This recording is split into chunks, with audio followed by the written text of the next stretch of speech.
CCS is one example. Currently, you cannot stimulate the development of CCS by only raising the carbon price. Right. So we had a discussion about the need for providing funding for the technology push and at the same time establishing a long-term reliable market condition. So, but also on the push side, it's important that the political signals can be trusted over time. This is an important discussion in Norway, where we have, on the R&D side, we are getting those signals from the agreement reached in the Parliament that research funding will be scaled up for the next few years, well, not only a few years, but for the years to come in terms of providing incentives for that technology push. I think it's also important to think of it from the other side, don't just from the market signals. Okay.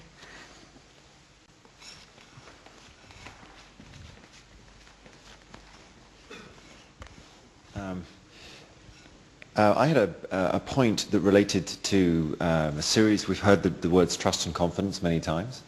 We also had a question that was raised to us in a previous plenary session, which was around the question of whether we do a deal or whether we do a moderate deal. And I wanted to raise a couple of thoughts. The first was, at least from where I'm sitting, it sounds to me, given how important trust and confidence is for a deal, that the one thing we shouldn't sacrifice on is integrity. And so therefore, if we can walk away from the negotiations tables with our heads held high and feeling that we have done a deal which holds integrity. What I mean by that is we've thought through things like leakage. We've thought that there are no leakage between mechanisms, so when we set caps in individual markets or on an entire market, that we're not setting ourselves up for another lousy market in your terms, or market failure in the terms of the chair.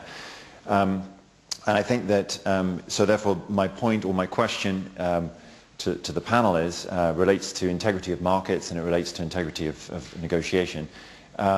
You know, have we thought hard enough, and are we thinking hard enough about potential leakages between the mechanisms and between all the various complexities that we've outlined, and are we confident that we will reach what we could term as an integral agreement, or how do we improve our chances of that? Jennifer, thoughts? I'm reluctant to speak because I'm scared that I'll convey my pessimism. Oh. One could argue it's realism. But I'm personally very concerned about the actual global environment and the political context within which the global events have created this tension, that it couldn't be more difficult to try and complete this road to Copenhagen and then the agreements, given what is going on. I mean, there are so many things that we're now having to rethink, the post-Bretton Woods environment. What is that massive macro regulatory structure that's going to serve us for the next 50 to 100 years as opposed to the last 50? And if you think about a carbon market, the question is, where do all these things sit and how can you rely on them? And so I'm reluctant to add another layer of complexity, but these are conversations you hear when you're sitting down with leaders, where suddenly a whole lot of things that we thought were certain have been thrown back up in the air. And the intersection between them is being scrutinized to a much greater degree, because in fact half the problem with the financial crisis was that there had not been enough attention paid to where issues intersected. And I don't know, I may be giving you a too pessimistic a view, but I do think it's an extremely demanding environment. And there's an extraordinary paradox here as we move toward this, that some of the biggest players who we need to come into this agreement are not on a point of strength, even though historically their economies have been at a point of strength. The issues of indebtedness today and the issue of taking on obligations that will pass on costs to future generations is really starting to re-emerge again as an issue. If countries are heavily indebted against having surpluses, these things are weighing very heavily not only on politicians, but those who advise them are starting to sweat around commitments and the compounding impact of commitments. A country like Norway is in a very privileged position, but so are some of the emerging economies. China has very significant surpluses. And so it's creating a perverse set of new dimensions in what is now a very fragile and complicated environment. And I think that those who are seeking to negotiate this need to be very, very mindful of the fact that in every one of the cabinet rooms of the governments of the day, they're not just grappling with this Copenhagen decision. They are putting it in the context of what is now an extremely complex and to some extent undefined new regulatory framework and trying to think about how they sit. So I'm sorry it doesn't answer your question, but it is my own observation and anxiety as I see these converging forces. Plus this question of history. Is there a history of trust in international agreements and markets?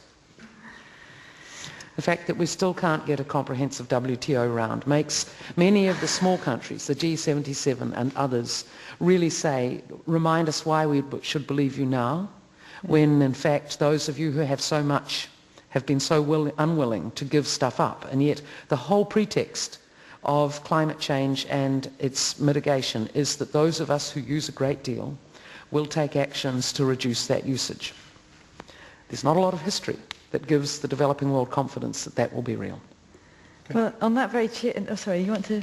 I was just going to say, if I could illustrate a sector agreement that would be easy to enforce and would make a difference. For example, you could have a sector agreement built on the European Union F-gas regulation, which was that within 3 years of enactment, all countries would ban the manufacture, import, and sale of a car sold with an air conditioner containing a refrigerant with a GWP greater than 150.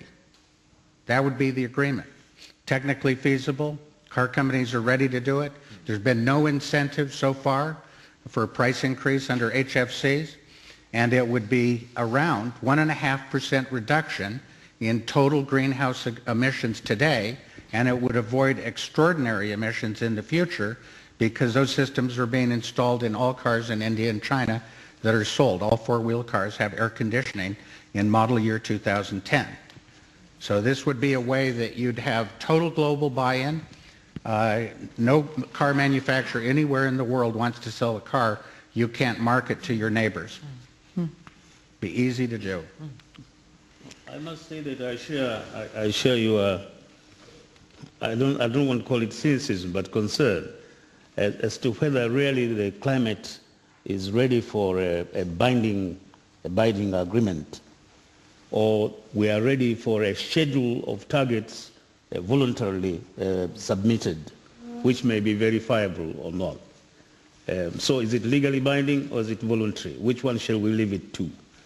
The voluntary one will probably be easier to arrive at, but whether people will be shamed into whether countries will be shamed into not violating those voluntary agreements, I don't know. The second aspect that really puzzles me or concerns me is, in the last analysis, from our point of view, I mean, I'm thinking of poor sub-Saharan developing countries, you see the dilemma here as, or rather the threat of climate change to the developed countries is one of slowing down their economic growth and the rise in their living standards. Whereas the threat for the developing countries is one of even blocking the very process of survival, let alone raising standards. For you, it's already the challenge of rising high standards, whereas with us, it's rising from poverty. And now, which agreements will facilitate both sides' aspirations is a big dilemma. I don't know. Well, that's a slightly a downbeat note to finish this panel discussion on, but it's perhaps an appropriate moment for me to invite our next speaker up. We're talking about an extremely dire and difficult political situation, politicians sweating, are we ever going to get an agreement that's mandatory or legal? Well, I'm happy to say that we have an excellent speaker who will hopefully answer those questions. Erik Solheim, who is Minister of the Environment and International Development here in Norway. He's a very experienced politician nationally and internationally, served as Special Advisor to the Norwegian Ministry of Foreign Affairs in the peace process in Sri Lanka. He's been a long-standing member of the Norwegian Parliament representing the Socialist Left Party. And most importantly, from our point of view, he is, of course, responsible for Norway's national and international climate policy